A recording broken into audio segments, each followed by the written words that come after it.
Díomh gachéine líman soho glóin bhéil, agus níomh hafan tuairt féin cuairt líród lábha.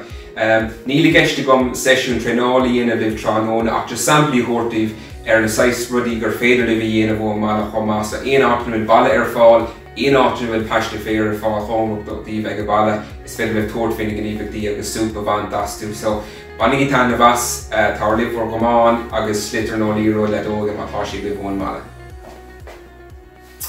Ok, so tos nóid leis na brúna níos tá si déanta chuin go mion minic agus bachormig annachachta bhain orthú féin drásá. So síos linn ar an talamh leis na lámh ag brú an chorp a níos agus ag ligan síos an gorpa ríist an éon bhauta a bháin, sin ceann a bháin.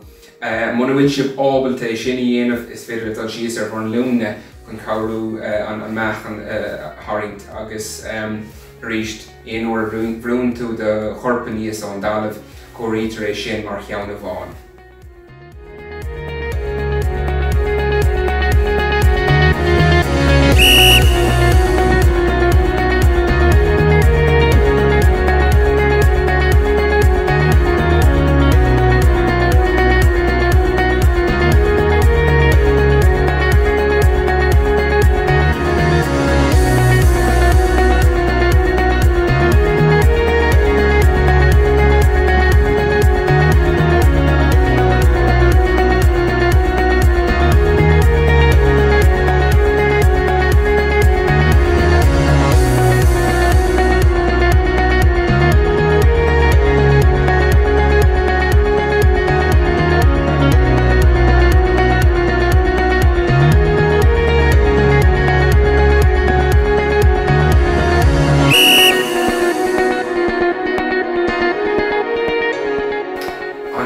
Ceann bhfuil ríist a cárda, so líimiid síos ar an talamh ag féchantí dro na spéire, agus ardíimiid na cosa go tóiste, agus líimiid síos ar an talamh ríist ní cóirgamach aon áit eile sa chorp ag bogad seachas íoctar an corp siúd na cosa ar nóig, agus iad ardú go tóiste siad ligan síos sin ceann a bháin.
Ceann de íoctar an corp an uair sa, so seasan sib an aig an bhaile agus sín sib siar ar an mála mar sin le a braimdíoch le an bhaile ag féchant chun tosaigh agus cumán sib an gát sin có fada agus is féidir libh le tascan bhfuil se annachrúigh ar na matán agus ar na chosa, so muna bhfuil se bábalta dhéanamh achar feadh cúpla second is féidir libh sása thógant agus dul síos a ríist agus a ríist bhór scór a hafada agus íreachtaí dhéanamh ag an géad ó eile chur le pé scór a bhór tú.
ceann a rís don ghuiile nóair sanna don cór thugtar sin as béarla. So han chun sína níos a dhéanamh cilínte sin is dócha sit-ups. Ná tá an trealamh agam sa muna bhfuil an trealamh agam sé go bailí is cum is féidir le bhlí siar ar an talamh agus an rudceann céine a dhéanamh. Go simplí crumann sibh nóair há sibh lí amach ar an talamh, crumann sibh bhór an lúna suas agus déanann sibh íocht an son an chorpa ardú go dtí bhór an lúna agus amach tír ar an talamh a rís. So just déanana í cinnte an drámach am díreach agus é dhéanamh an éon bhabhta a bháin. Is dócha níos muile leis an gceann son ná na cín eile agus is féidir le stoppe nóair a há nóair nach chuil sibh ábailte bhór gorpa ardú an talamh.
Okay, ceann annachasú le brúna níos an uairsa, téann sibh síos ar an talamh álascuil brúna níos a dhéanamh ó chuibh agus chuann sibh bhór lábha in aghaidh na gúlainne. So trasna an corp leis an lábh, siar ar an talamh a ríist, trasna an corp leis an lábh eile, siar ar an talamh a ríist. A chuirtear é sin mar gach ceann, so sin uimhir a haon agus uimhir a dó.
Okay, so tá caithirún chun an ceansa a dhéanamh cháirde, a mé díreúisteach ar na metá an sna lábha an uairsa. So tíirteach go dtíon ciste muna bhfuil caithír mas a gardaín agus táir leat caithír ó bhór na ciste muna bhfuil meam agus daigh féchan darbh agus churann tú an caithír leis dírdíobh churann sibh na lábha amach, sin sibh na lábha amach agus lincoln sibh bhór gorp dul síos in aghaidh caithíreach agus brúin sibh bhór gorpa níos le bhór lábha an tá sin ceann a bháin, tá sin an dechar é sin a dhéanamh go córasach thart sin nómad a bháin. So má há sibh ábal trocha dhéanamh leis an gceansa, gealann si díobh go mbeidh sibh déanamh amach.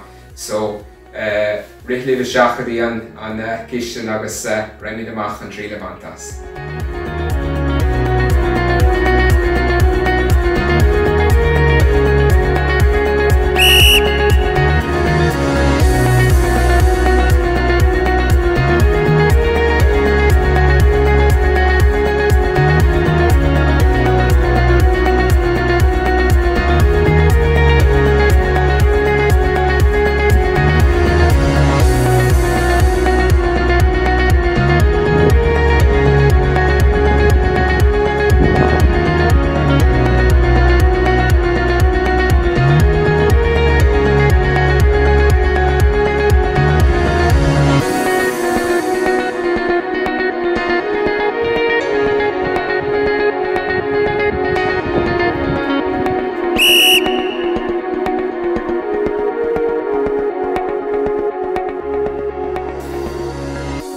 é a chóir tásúlagam bhfuil sibh tar seach an íg sin, so idir ságus an céad ceann eile is féidir libh sibh ag cleachta ag an mala agus beidir ag an cúpla seachtain a rís go mbeadh trí las ar goiríre tain a thárú, so is féidir libh sibh ag cleachta idir an dálinn agus ag déanamh atras ar na gníomhaíochtaí a bhí a gcuin in jobh. So bannaí súpas agus go mbeadh sibh hain sláán.